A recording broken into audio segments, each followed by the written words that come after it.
Wide receiver rankings, Notre Dame, Florida, and Arkansas open spring practice, plus news and notes from Ohio State, Miami, LSU, and many more from across college football after the Stinger.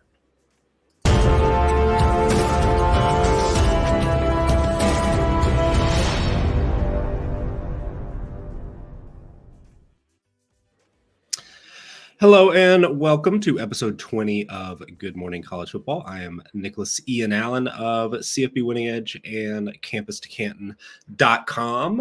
Happy Friday. I, for one, am ready for the weekend. It's been a bit of a haul, but we've got a lot of college football news and information. Things have really started to pick up with a lot of the blue blood programs starting spring practice, including Notre Dame, Florida, kicking off yesterday, Thursday, Arkansas as well, plus some of the most important teams that we will talk about a lot this spring. Ohio State is in full swing with spring practice. There's more buzz out of Miami. We've got more updates from LSU, plus a lot more. But first and foremost, thank you for tuning in. We've had back-to-back days with our highest live viewership of this.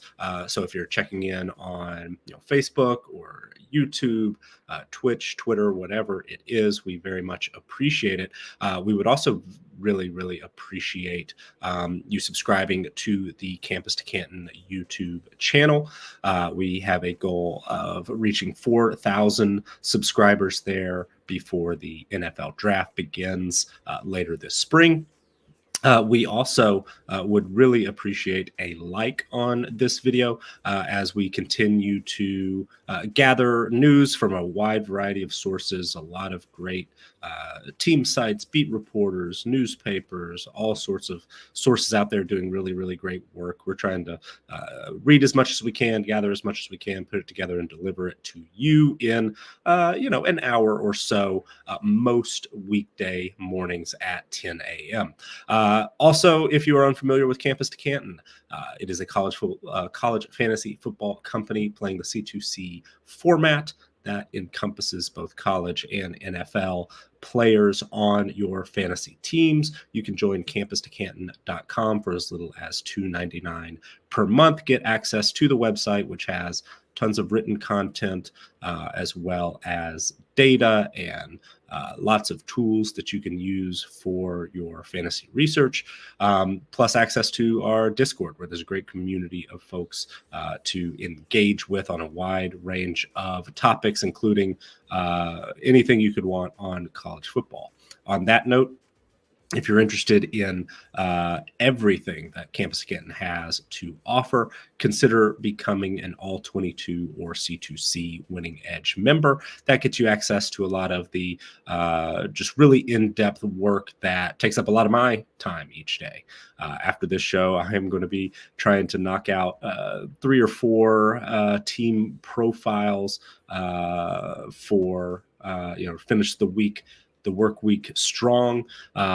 Looking forward to hopefully getting to LSU, Ole Miss, both of whom we'll talk about a little bit later here, so that we will have more to discuss in the weeks ahead. And those will be available to our All-22 and C2C Winning Edge members later this spring when they are all wrapped up. But right now, you can access our 2024 returning production database. We reference it a lot on this show, but if you want all the information, players, everybody who accumulated a stat of some sort, including a snap last season, we have a detailed team page that shows you, are they coming back? Are they not? Have they transferred? Are they out of eligibility? Is there an injury that costs them the upcoming season? And plus our raw returning production rankings and ratings or calculations, I should say, for offense and defense, as well as overall. Plus, we do adjust for incoming transfers as well. So all that is available to our C2C Winning Edge and All-22 tier members. So first of all, and usually kind of move this piece when we talked about quarterbacks and running backs. Did it toward the end of the show, but why don't we go ahead and talk a little bit about our video game ratings for the wide receiver position. And when I mentioned the team profiles, and we do have individual team pages for all 134, actually we'll do 135 FBS pages this year, plus a few other FCS teams that we included into the mix last season. We'll update those as well. So all told, it'll be 150 or more teams that you'll have full access to every player on their roster, recruiting information, personal information, height, weight, all that good stuff. But every single player that we list for every team, so that's 13,000, however many players it ends up being, gets a video game rating. So that operates like the overall rating that we will see in the rebooted EA Sports College Football 25 video game this year. I believe when we set up this system of rating players, we tried to have a little bit of rigor to it. So if you're unfamiliar, what we do, we take a raw recruiting rating. We've used 247 and On3 in the past. We adjust that for experience. So a true freshman gets 85% of that raw rating coming in. That's why, if you think back to the old video game, Trevor Lawrence, I don't think ever appeared in it, but, as the highest rated quarterback recruit of all time, overall recruit of all time, probably would have been an 85, right? As that first, addition, his true freshman year. That seemed to be, in my experience, the max that you would get for the highest rated true freshman. And then we adjust, because like in the video game, you get a couple of extra points added each off season due to spring practice and working out and getting on the meal plan, all that stuff that we read about, how guys make a jump from their true freshman year to being a redshirt freshman, sophomore, what have you. So there's a little bit where players just get a little bit better with age, quite frankly, even if they don't play a ton on the field. So we adjust based on experience. So you get 87% for redshirt freshmen, all the way up to 93% for a senior. But then the big piece, how players end up adding points to their overall rating for us, are production points. And at the wide receiver position specifically, we look, game by game. And, not all yardage gained is equal. That is true. But it's kind of a useful tool for us. That's what we look for. So if a player gets 85 receiving yards in a game, we feel like that's going to boost them a point in that overall player rating. If they break out, have a huge 150 or 200 yard game, maybe they get 2 points. Player of the week honors are included. All conference recognition at the end of the year is included. Any national awards, things like that. So when we're talking production points, it probably sounds a little bit vague, but we do have a little bit of a criteria in place as to how these ratings end up growing, because especially at the wide receiver position, we've got some players who weren't all that highly recruited coming out of high school, many of whom played at G5 programs, if they're not still at a G5 program, but have boosted their ratings well into the 90s. And we actually allow our ratings to break that 99 cap that EA Sports has had in place. We go up over 100. For a while, we stopped at 100, but last season felt that it would be beneficial for us to create even a more opportunity for the best of the best to kind of separate themselves. And it paid off, because if you follow the way that we've projected point spreads and win totals for preseason win total projections and game by game point spread projections, compare us to some of the best and smartest folks out there publicly available, and we stack up pretty well. And a big piece of that are these video game ratings. So they may or may not line up exactly how EA Sports will roll them out, this summer. You may certainly disagree, with players that we've got listed in the top 10. You may disagree with the order because, as I alluded to a little bit in the write-up, even though, Tet McMillian or Luther Burden probably are your best bets to be, a 98 or 99 in the upcoming video game, probably one of the two will be your highest rated wide receiver. The way we calculate it, they actually are not at the very, very top of our list. So we will get there. But some of the players that missed our top 10, just want to briefly touch on one. Honestly, Julian Fleming hasn't done very much in his college career thus far, but he was one of those players who was among the most highly rated wide receiver recruits in a long, long time when he signed at Ohio State. He has been a starter there, but, wasn't super productive. He actually only has one production point in his career, none of which came last season, but transferring to Penn State, he is, a 93 rated player according to our video game rating. So that will put him right around 25th in our overall rankings. Xavier Restrepo of Miami is getting a lot of buzz.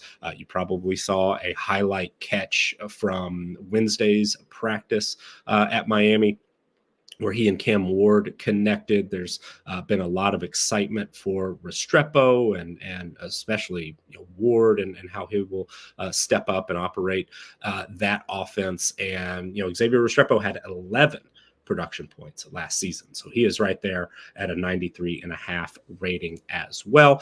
We've got some players like Elijah Badger at Arizona State, who I'm particularly high on this year. Think that Arizona State offense is going to take a big step forward. One of our highest rated first-year transfers, Evan Stewart, is one of those elite recruits, has been productive when he's been able to, be on the field at Texas A&M. He had 4 production points last year, 3 his freshman season.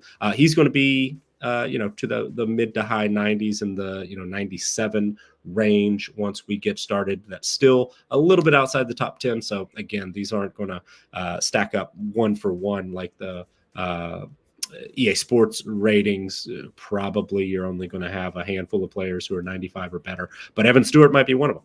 We might actually be a little low compared to what he will look like in that digital Oregon uniform this summer. We've also got Joey Hobart, a name to know, underrated player. Started his career at Washington State, transferred to Utah Tech at the FCS level, absolutely blew up there. And then last year transferred to Texas State, where he emerged as one of the best G5 receivers in the country. He's going to be a 95 rated player this year or better. Tez Johnson, huge year at Oregon. That Oregon receiving group is just absolutely stacked. Even though he's not a top 10 guy for us right now, he is going to be a 96 rated player. Travis Hunter almost made the top 10.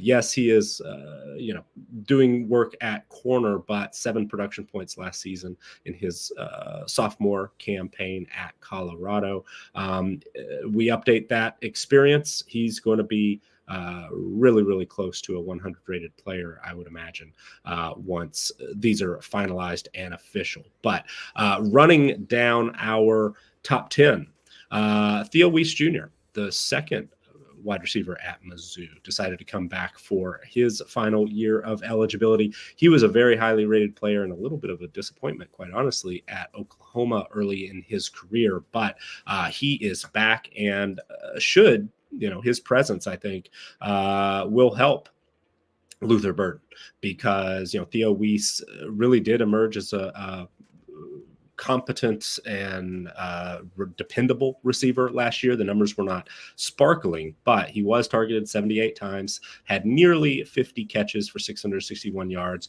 and 6 touchdowns. Expect that, again, with him being available, as well as Mookie Cooper, who returned, and Marquise Johnson, that Missouri wide receiver core is really, really experienced for Brady Cook this year. It's going to help Luther Burden because as one of the elite players in college football, a guy who, last year, 86 or 85 catches, 1,200 plus yards, 9 touchdowns, 120 targets. He's going to get a lot of attention from opposing defenses. So we either, will help those defenses not key in totally on Burden, or it'll, if they do, double Burden or just fully concentrate on him. Theo Weiss, certainly the way we calculate it, is talented enough to perhaps make them pay. So he's the top 10 wide receiver for us right now. Kobe Hudson at UCF. I'm excited to see Kobe Hudson as the, go-to wideout you would expect for KJ Jefferson at UCF this season. Hudson was kind of a co-number one, you could argue, with Javon Baker, who is moving on to the NFL. Baker had over 1,100 yards and 7 touchdowns, averaged 21.9 yards per catch. Hudson was similar. He ended up with 8 fewer receptions, had 44 receptions, 900 yards on the dot, actually had the team lead with 8 touchdown catches last year, and averaged 20.5 yards per catch. So Hudson stepping into that clear wide receiver 1 role we would expect.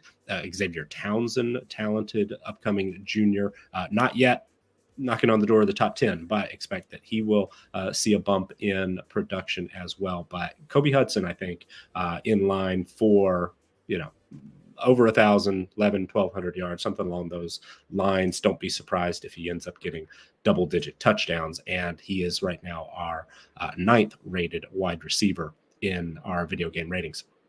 Ricky White is going to get a little bit of a bump in experience because he actually was counted as a junior last year. So we're going to add 2 percentage points of experience to him. That's probably going to put him right around 100.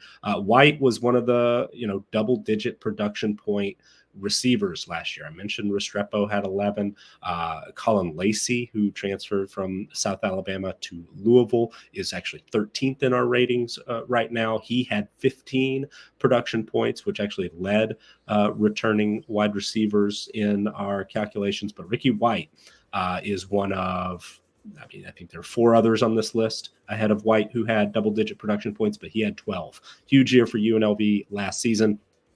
We've talked a little bit on this show about whether or not he'll be able to carry over, his level of production, because even though the offense is going to be the same, the go-go offense there with Brennan Marion calling the plays, the quarterback position has a little bit of a different shape to it, with Doug Brumfield,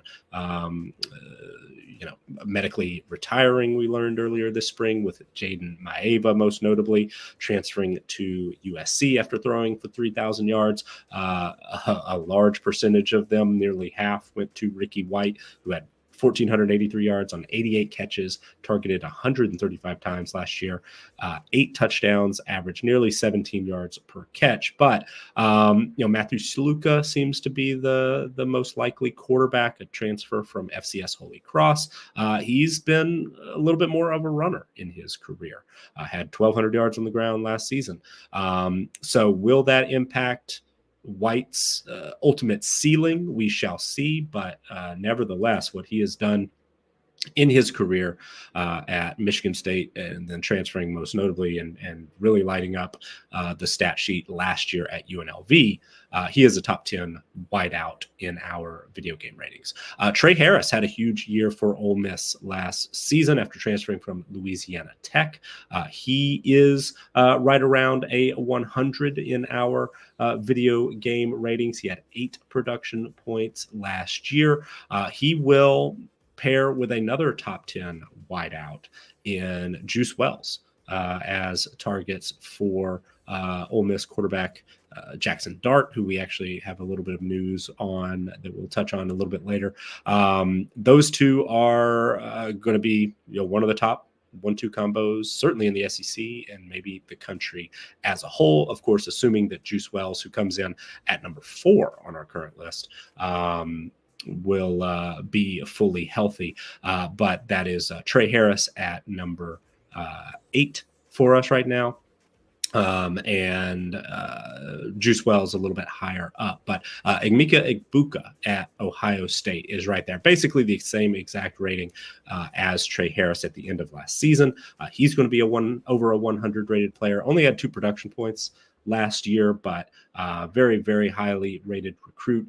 Was actually a little bit more productive as a true sophomore in 2022, but was limited by injury last season. Hopefully he is back and fully healthy. He is, as we'll talk about, leading that Ohio State receiving corps right now through drills in spring practice.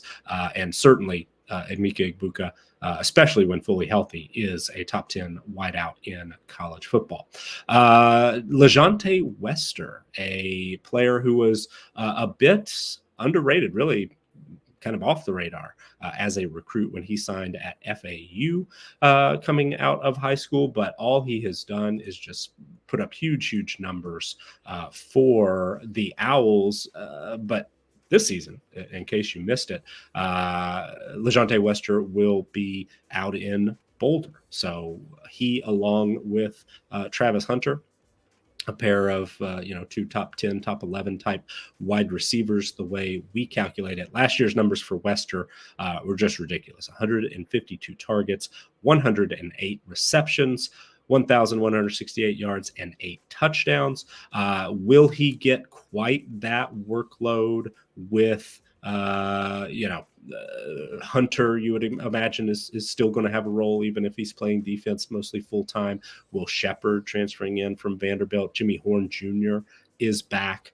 Amarion Miller, we saw break out 1 week last season for the Buffs. So, will Wester be able to replicate these types of numbers? Will he step in and be that, Xavier Weaver wide receiver number 1 type that we saw last season for Colorado? That remains unclear, but Wester's level of production so far this season has taken, or so far in his career, has taken him from kind of an afterthought as a high school recruit into one of the elite, certainly most productive resumes in so far in college football. And he had 14 production points last season, which were second most among returners, behind only Colin Lacey. Mentioned Juice Wells, Antonio Wells, as a top 4 wide receiver. He's up over 100, and part of that, similar to Wester, he was overlooked coming out of high school, signed James Madison.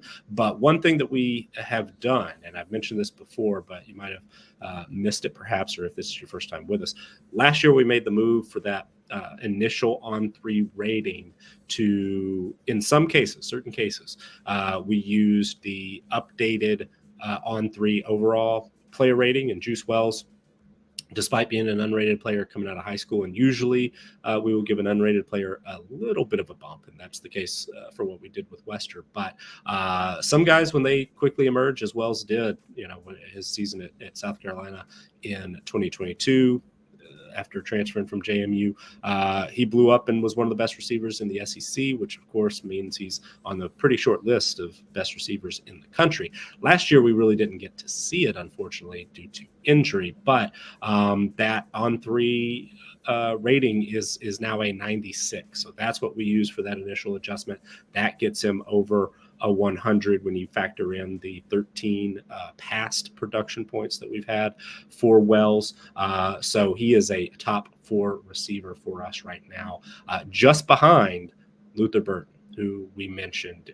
Luther Burden, yeah, you could argue he's the best receiver in college football. The margin of his player rating with the 2 that we've got ahead of him right now is very, very small.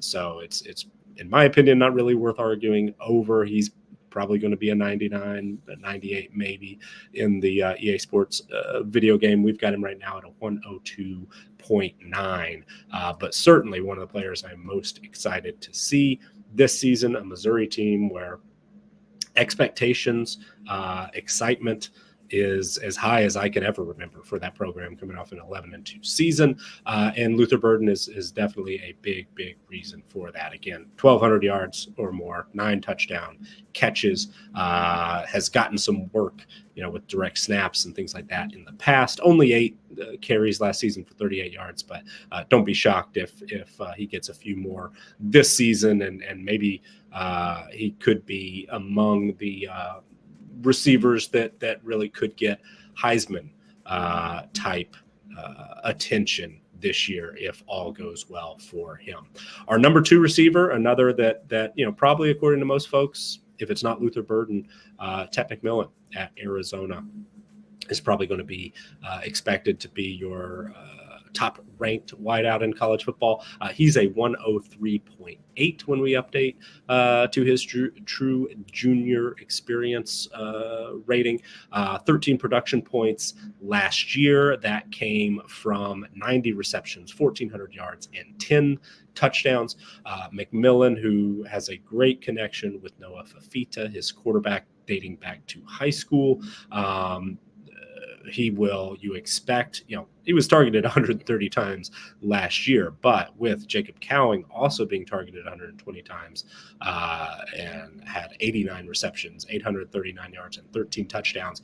Moving on to the NFL, you expect that McMillian's numbers do actually still have a little bit of room for improvement on that vacated production. So don't be, again, I've said don't be shocked a lot, but McMillian, don't be shocked if those numbers go up a little bit more. And perhaps a bit of a surprise to most, but if you look at the numbers, if you look at the production that he has put together over the course of his entire career, and admittedly, the way that we do the production points, we don't really cut off. So when a player gets an extra year of eligibility, and Tory Horton's had 2 more compared to McMillian and Burden, so he had a little bit of a head start. But Tory Horton has had a huge career last year, even though he wasn't 100% a lot of last season. Still, targeted 134 times, 96 receptions, 1,136 yards, 8 touchdowns. The average yards per catch, not huge, at 11.8, but he'll have a second season with Braden Fowler, Nicole for Colorado State next season. And Horton is simply just one of the most productive receivers in college football. Is he the best? You could argue that McMillian and Burden probably have a little bit more raw talent, but the way we calculate it, Horton, who had 11 production points last year, had 19 in his previous 3 seasons in his career, including a huge 2022 season at Colorado State after transferring from Nevada, when he was really the only thing that worked on that Colorado State offense. As that unit continues to get a little bit better, with Tory Horton leading the way, experience coming back at running back and quarterback, Tory Horton, I think, is in line for another very good season as well. So those are our top 10 wide receivers, plus a few who are knocking on the door. A lot of the ratings, quite honestly, are very close, if not the same. As I mentioned, we have 1, 2, 3. I mean, our top 7 guys are over 100. So they are elite players. You could argue a little bit about the order perhaps, and maybe they don't line up 100% with what we'll see in the video game, but the way we calculate it has gone pretty well for us in the past, and I'm confident that it will again. So usually we are well into our spring practice updates by this portion, about halfway through our normal scheduled time, a half hour in. So thank you for sticking with us. If you've been looking for an update from day 1 of practice at places like Florida, Notre Dame, or Arkansas, Zach Abelverdi of Gators Online mentioned that the media had exactly 18 minutes to view the first practice in Gainesville. The Florida Gators in a pivotal season for Billy Napier, who met with reporters afterward. We got a little bit of a look. Probably not going to learn a ton because, Florida is one of those one of those places where it's great that media was able to view practice one. We did not get that at Alabama or LSU, but it's not exactly open season. Like we said, 18 minutes, and you're probably not going to get the most, you're probably not going to learn the most from those practice periods early on, individual drills, things like that. But Abelverde noted that on Thursday, we did get to see the first glimpse of five-star quarterback DJ Lagway. He's pretty much who most everybody wants to see. Graham Mertz was first in drills, but it sounds like Lagway has quickly perhaps emerged as number two. A lot of folks, I'm sure, are hoping that he will eventually wrestle that job away from Mertz, despite, in my opinion, Mertz having a pretty solid season last year before he went down with injury. So I personally have some fairly high hopes for the quarterback position at Florida, even if we don't get to see a full season for that elite five-star talent DJ Lagway. But at least in practice number one, Mertz is still atop the depth chart, and I would expect that he will take that first snap of the season as well. The Gators were without Ricky Pearsall, of course, for the first time in 2 years. This Pearsall is preparing for the NFL draft. According to Abelverde, Khalil Jackson was first in wide receiver drills, followed by Eugene Wilson III, Marcus Burke were considered, in your, I guess, starting top three, if you're trying to draw any conclusions about that order. Chimere Dike, the transfer from Wisconsin, was one of a decently long list of Gators who were in a non-contact jersey. So Dike, former Wisconsin receiver, former teammate with Graham Mertz there. I personally am expecting him to come in and be a starter, but a little bit of a slow start with him being limited this spring. He's been dealing with a hamstring injury, according to Abelverde, who listed gave us a list of players who were also in the non-contact jersey, including starting offensive lineman Austin Barber, edge defender Justice Boone, linebacker Derek Wingo, safety Jordan Castell, running back Cam Carroll, tight end Keon Zipperer, edge defender Jack Pyburn, and defensive lineman Joey Slackman, incoming transfer from the Ivy League. At Notre Dame, also kicked off spring practice yesterday. Pete Sampson, who does an incredible job covering the Fighting Irish for The Athletic, offered a basically minute-by-minute breakdown of everything that he saw during the 90-minute practice session. Marcus Freeman, who is in his third season as the head coach in South Bend, and pretty important one, you would expect, called the first practice the quote first step. And there are a lot of changes, new offensive coordinator in South Bend, new quarterback, 20 plus grad transfers, plus some incoming freshmen on board as well. Similar to Florida, Notre Dame had plenty of players dealing with injuries who they are not going to rush back this spring. Sampson noted that Mitchell Evans, who's recovering from an ACL, Armel Mukum, Logan Thomas, Kevin Bauman, Aiden Gobera, all will miss spring practice.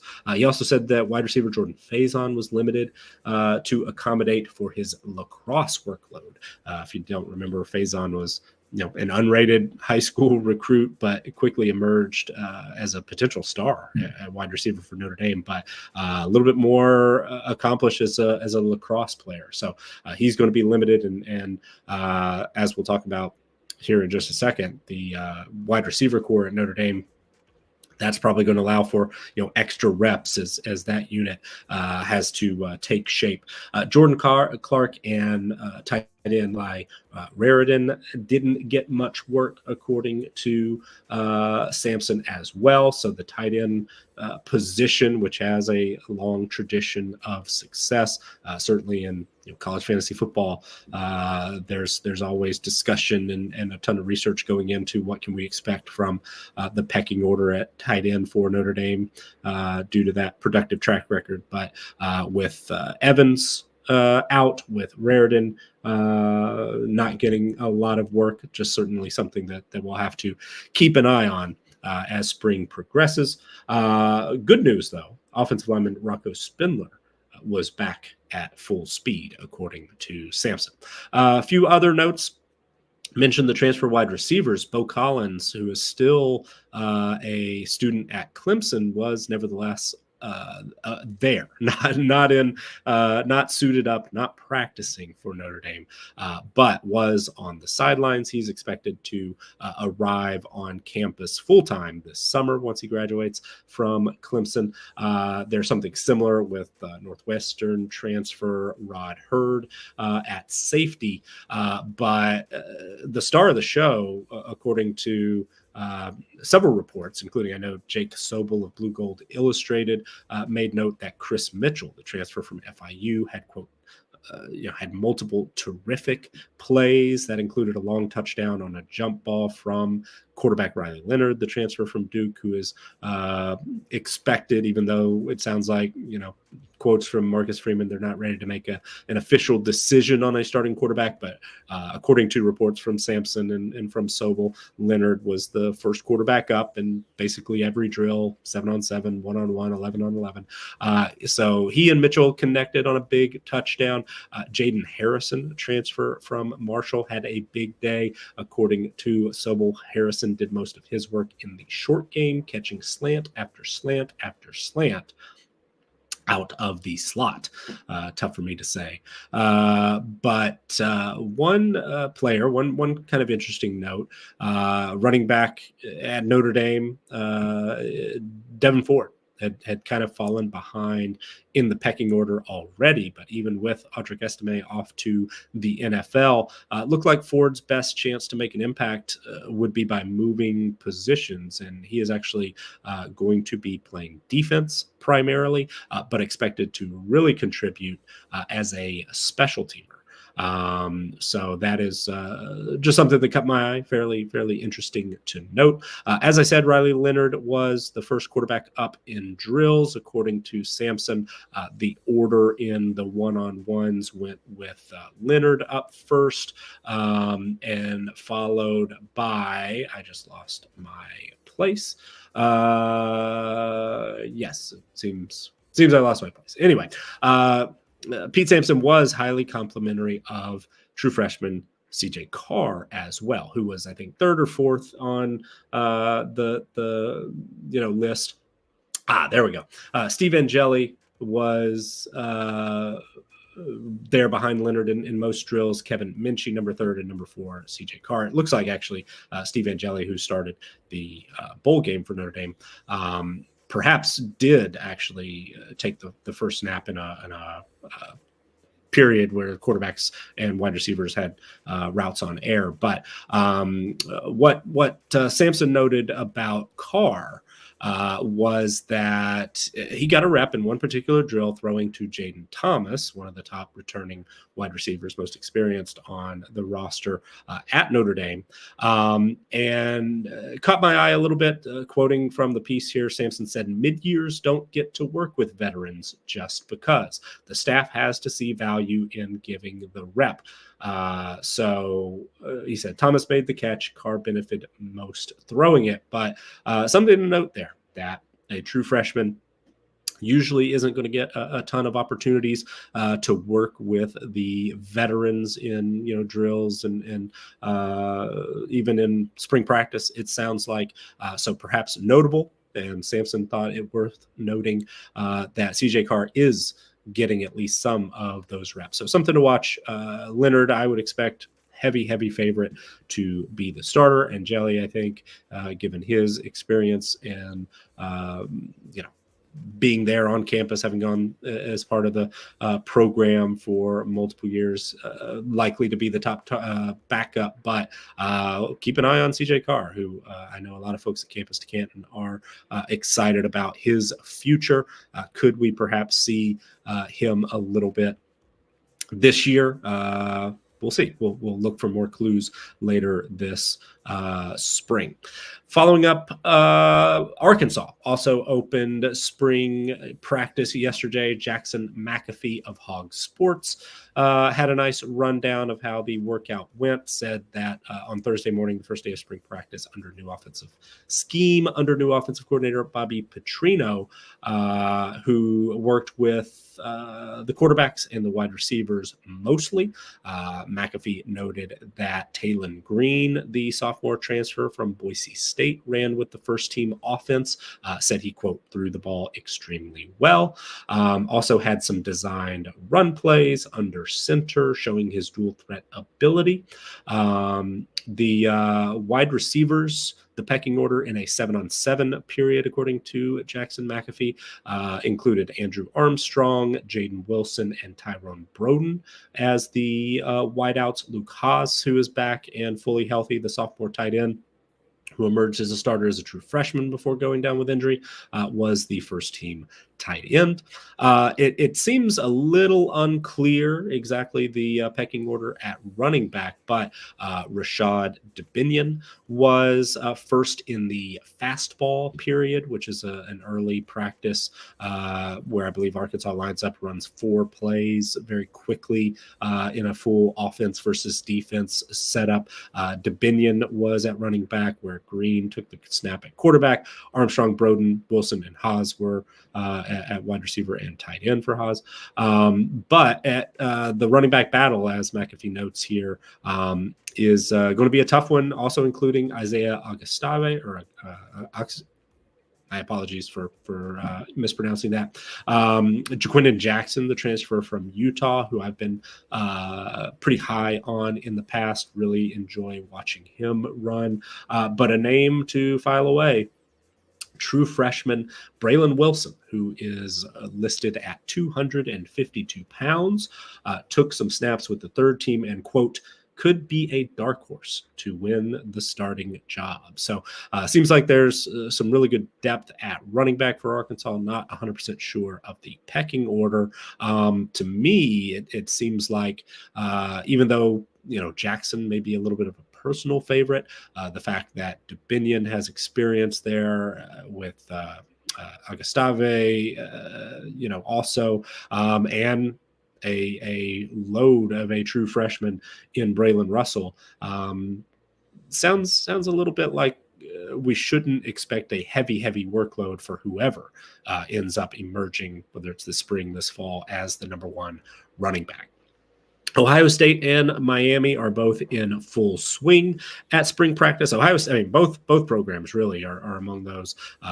We're not getting just 18 minutes for the reporters there at both programs, which is great to see. But as Dan Hope, Andy Anders, and Chase Brown said in their recap from yesterday on 11 Warriors at Ohio State, we didn't learn a lot from Thursday's practice viewing that we didn't already learn on Tuesday. Quoting here from the piece, the practice script for the portion that was open to reporters was nearly identical to the script of the opening practice, and media members were asked to leave before the Buckeyes started their first competitive period of practice. So it's not exactly open season for reporters in Columbus, but there were interviews with a long list of players, many of them defensive players, but it sounded like 9 Buckeyes were available on Thursday. Defensive coordinator Jim Knowles as well. Some pretty interesting quotes. Denzel Burke, Joey Kaufman of the Columbus Dispatch, noted that Denzel Burke was highly complimentary of true freshman wideout Jeremiah Smith. Surprise, surprise. Said, quote, it might be a big statement, but just the way he handles himself in the way he moves and the potential he has, I feel that he might be the next best receiver to come through here. So Jeremiah Smith, not one of our top 10 rated receivers yet, can almost guarantee he's going to be right around an 85 in our video game ratings, probably going to be that in the College Football 25 from EA Sports as well. But if he gets an opportunity to excel, it sounds like he's running with the number 2 receiver group right now. Don't be surprised if he adds some production points and quickly moves into the 90s for Ohio State in our ratings at least. Burke also was not shy about laying out the expectations for Ohio State this year. Kaufman again quoting Burke, "It's natty or bust. That's our mentality. No excuses. We got to go win it all." The quarterback rotation was also reportedly the same. Devin Brown taking the first reps ahead of Will Howard. Lincoln Kindholz, number 3, and true freshmen Jalen Sand and Aaron Noland were 4th and 5th again. Andrew Gillis of Cleveland.com noted that there was some shuffling on the offensive line, so something to keep in mind as that unit tries to take a step forward. Really the only question mark of any kind, probably at Ohio State offensively, maybe on the whole. I've been just wowed by the defensive numbers looking at our 2024 team profile for Ohio State. One thing I thought was interesting that Gillis noted that Coach Ryan Day's new CEO philosophy showed up on Thursday, quoting here from the piece, "As the head coach was bouncing around to different positions, he was with the running backs, quarterbacks, and receivers working on a ball security drill. That's a marked change for him, as he'll no longer be exclusively with the quarterbacks." Of course, Chip Kelly, new offensive coordinator, highly trusted, allows Ryan Day to float a little bit. More like we are used to seeing head coaches do at practice. Mentioned the pecking order at wide receiver where Smith is with the number 2s. That's because Jaden Ballard, Carnell Tate, and Emeka Egbuka are the starting wide receiver trio. Will Kasmarek, the transfer from Ohio University, was the number 1 tight end in drills. At Miami, I listened to, and this is not a well-kept secret of mine probably, but I'll admit I don't listen to as much college football content as I should. But one podcast that did come across my feed yesterday and really did catch my ear was the Wide Right podcast from The Athletic with Manny Navarro, who is a great reporter covering the Hurricanes, and Carlos Ledo. They, in my experience, I've always found Manny Navarro to be very level-headed. I found that podcast in particular, I've listened to it off and on for a couple of years now. They seem to be, in my opinion, don't necessarily always take the rosiest view. Some team sites specifically can, really let the hype run. And there's been positivity at Miami in the past when they brought in Shannon Dawson as offensive coordinator last year. And, we've seen some good things from Tyler Van Dyke in the past.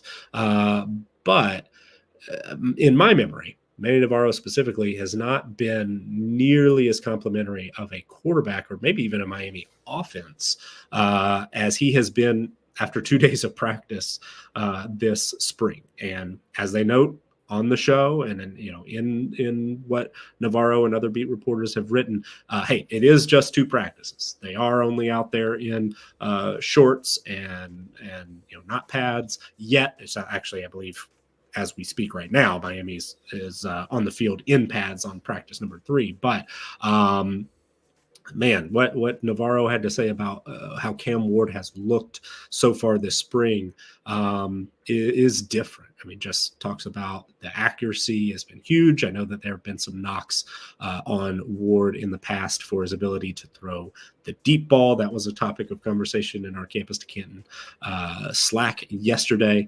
There certainly are folks at C2C and elsewhere, and understandably, who do have are a bit skeptical that Cam Ward is going to come out and have a great statistical season. But all indications are very, very positive thus far that he is just locked in this spring. Accurate, throwing the deep ball well. He and Xavier Restrepo have connected apparently on multiple just 50-yard bombs. There's a video floating around of Restrepo making a great catch on Wednesday. But it really did just stand out to me because I have an opinion of Navarro as being quite level-headed, of being a realist. But the way that he's talking about Cam Ward right now is notable to me. There was also a little bit of nugget of information in that episode that caught my ear. Apparently, when Shannon Dawson was talking to reporters earlier this week, he kind of alluded to basically not having any design runs that he is expecting Cam Ward to take maybe all season, it sounds like at this point. So I know for CFF purposes, and Ward's been taken pretty high and on Chasing the Natty. Jared Palmgren and Chris Kay talked about too high in early ADP. And perhaps some of that is, folks look at Ward had 8 rushing touchdowns last year and remember that he can run a little bit based on what he had done previously at Washington State and Incarnate Word. But if he's not going to have hardly any designed runs this year, that number's likely to go down because you're relying, of course, only on scrambles. You're relying on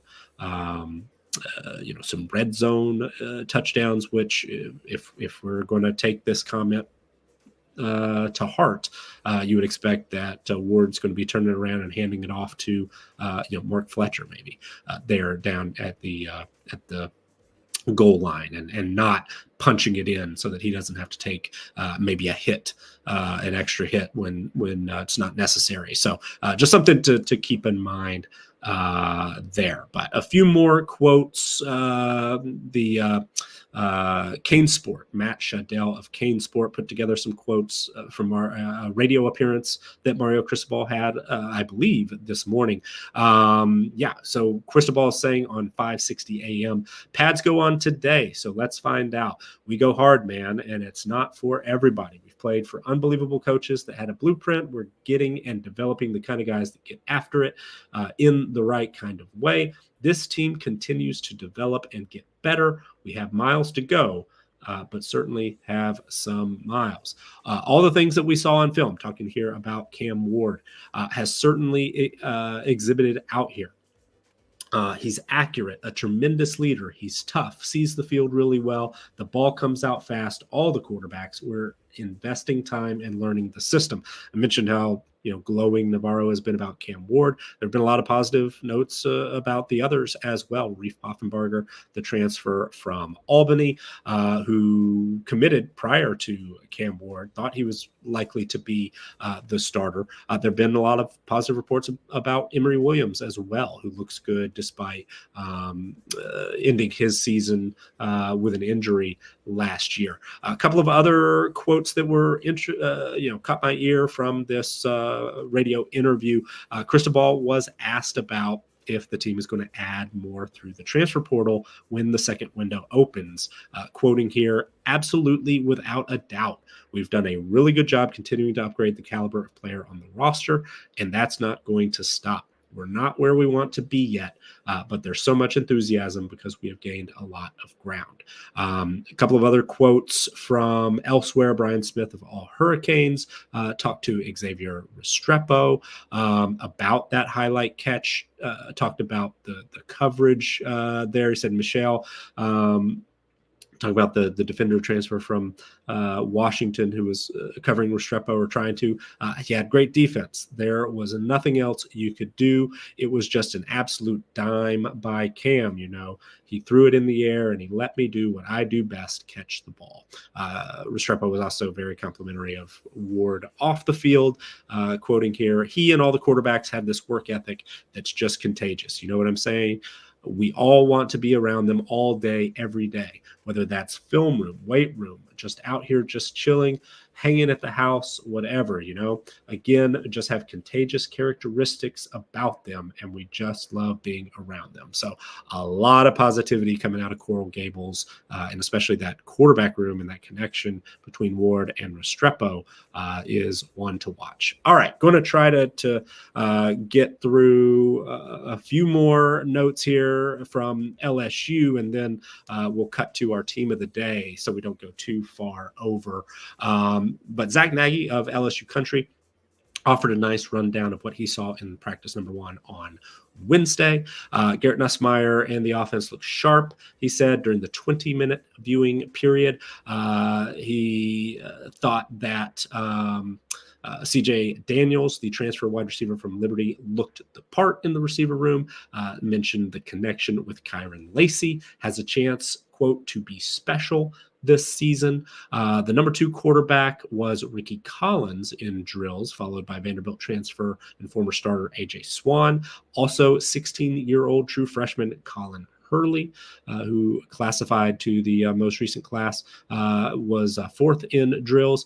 There are reportedly only 2 scholarship running backs right now this spring, Josh Williams and Caleb Jackson, because Trey Hawley has been suspended from all team activities dealing with a legal matter. Hawley was not present on Thursday, according to Nagy. I believe it was 4 walk-on running backs are in the mix as well. So a lot of reps this spring, you would imagine, for somebody like Caleb Jackson, because maybe Josh Williams in his 5th or 6th year might not need them. The wide receiver group is of great interest, with Lacey as well as Daniels and Xavier Thomas expected, both of those transfers from Liberty and Mississippi State respectively, to be in contention, maybe as top target. Lacey and Daniels seem to be jockeying for that 1-2 spot in our CFF discussions. And I probably dismissed Lacey a little too soon, but we've seen some great highlight videos from him coming out of spring practice, some discussion about how he is obviously a returning starter and leading the wide receiver group in drills. He, Chris Hilton, and Aaron Alexander reportedly took the most first-team receiver reps earlier this week. Daniels was with the number 2. He and Thomas. Daniels apparently is looks like he is going to be competing with Hilton to start alongside Lacey on the outside. According to Shea Dixon of the Bengal Tiger, Anderson and Thomas have been working in the slot. LSU is also going to be active in the transfer portal, it sounds like, this spring, adding 2 or maybe even 3 defensive linemen, because, as Nagy reported, the lack of depth was apparent there in the first practice. And then Matthew Brune of the Bengal Tiger noted that tight end Mason Taylor and Martin Markway were the first 2 in drills, and that, quote, Taylor looks to be back 100% after dealing with a lingering ankle injury. A couple of quick notes maybe on injuries. David Walker of the Rebel Walk passed along something I missed earlier in the week when the media met with Lane Kiffin in Oxford. Jackson Dart, who did not throw in 7-on-7 drills at Ole Miss's first practice earlier this week, has been recovering from an off-season procedure that is going to limit him this spring. It's a lower body situation. Kiffin, quoting here from Walker, said he's very limited movement-wise.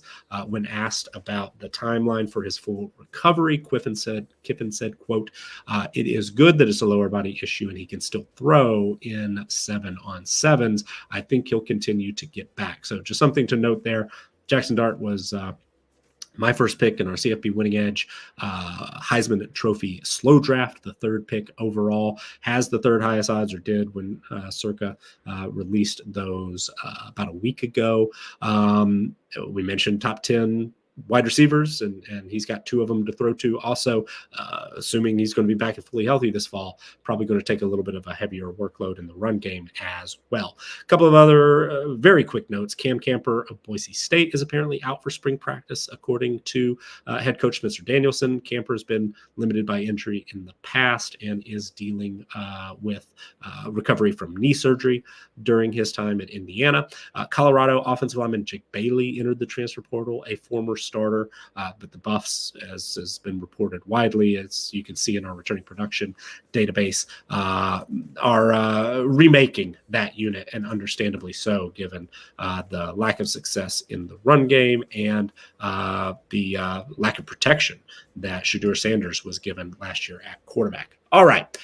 Finishing here, and I hate to rush it, but we'll try to give a good 5 minutes or so for our team of the day, which is Toledo. We talked earlier this week about Akron, a MAC rival.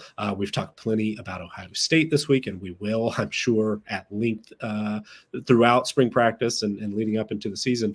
But Toledo in the state of Ohio, a team coming off an undefeated MAC regular season, came up short, unfortunately, against Miami in the MAC championship game. But an 11-win year, they were 11-3. But despite likely, I'm sure, going to rank, if not the most, the highest in our preseason roster strength ratings, just the gap between Toledo as far as the way that they've accumulated talent in the past is pretty big. So they might still be the most talented team in the MAC once we have our official numbers done.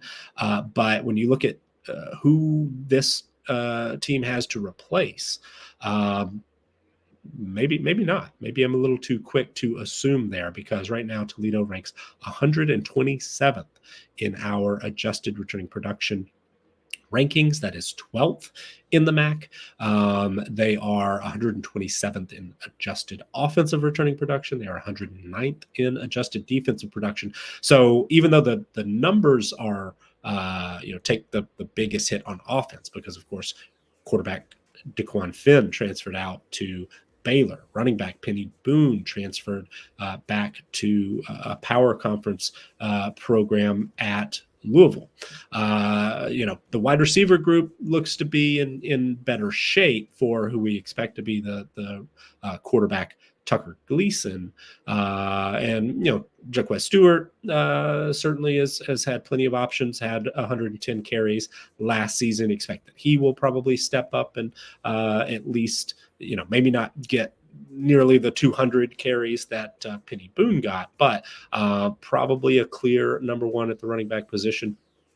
Pair him with receivers, Jordan Newton, Junior Vandeross III, Larry Stevens. You would expect that those three are going to be, in the rotation as the top 3 wideouts. Again, all 3 returned from last year, where they were the 3 most productive wide receivers.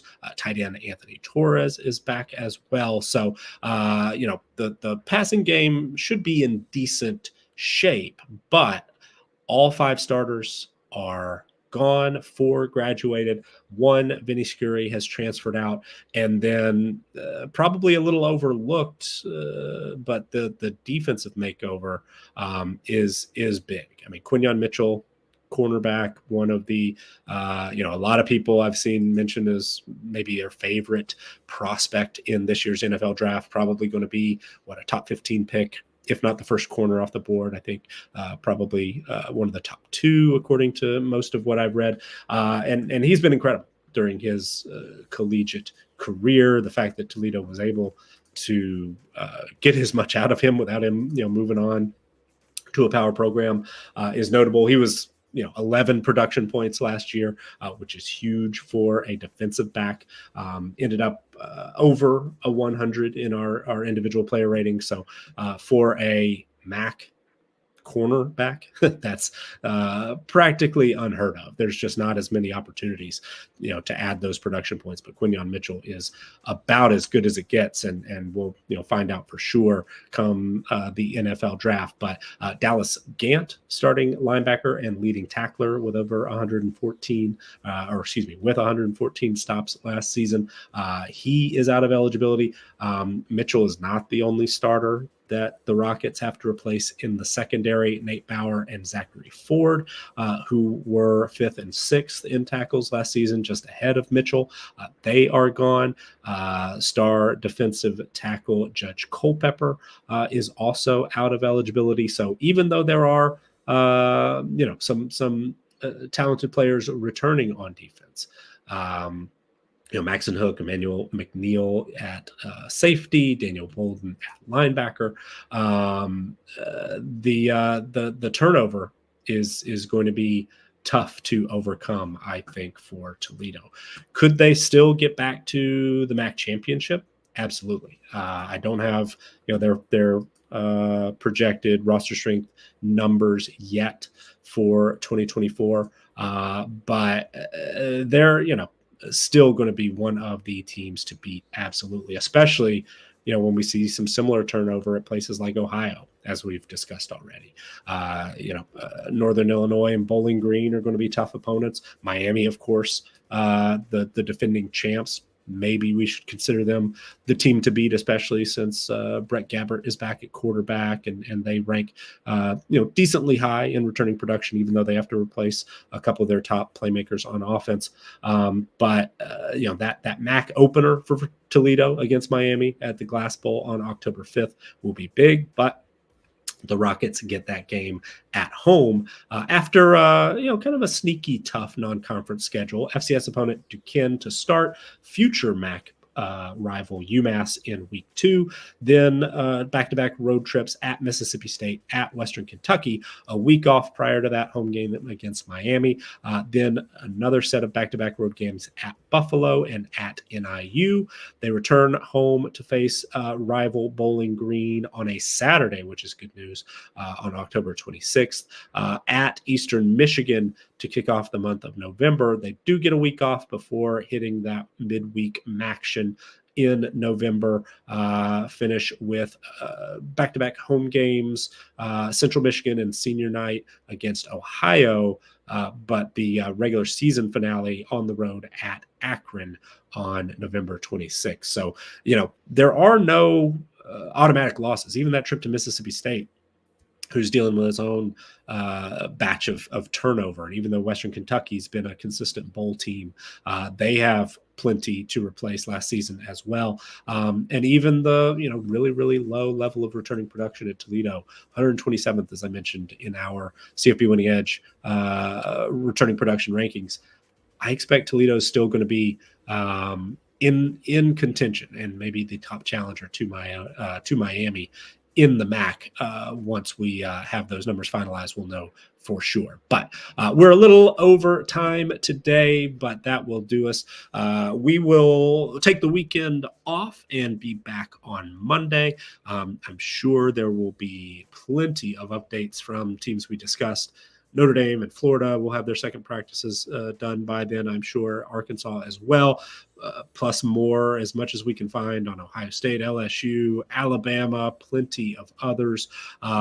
We skipped a few notes from places like Pitt and Liberty, and we will have even more next week, I'm sure. We'll be back on Monday. I'm not sure that we will have all 5 episodes next week. If you missed my long-winded intro to episode 19 on Thursday, we made note that we are going to have to probably take a few episodes off on occasion to make sure that we're staying on track with our team profiles work. I really, really want to make sure we don't fall behind there, so we can get that published to our members as quickly as possible. By the end of April is our goal. So I think right now, let's plan on being here Monday, Wednesday, and Friday next week. If there's just too much news that we absolutely are just going to have shows on Tuesday and Thursday, that is possible. But as of right now, let's plan on having 3 days next week of Good Morning College Football, and then we'll reserve a little extra time to try to cut down the 100 or so teams that we still need to finalize for our 2024 team profiles. But we'll talk about that next week, and hope everyone has a wonderful weekend. Thank you for joining us again for episode 20 of Good Morning College Football. I am Nicholas Ian Allen of campus2canton.com. Please give us a like on this video, subscribe to the Campus to Canton YouTube channel, and consider becoming a member at campus2canton.com for as little as $2.99 per month. Thanks, everyone. Have a great weekend. We'll talk to you next week.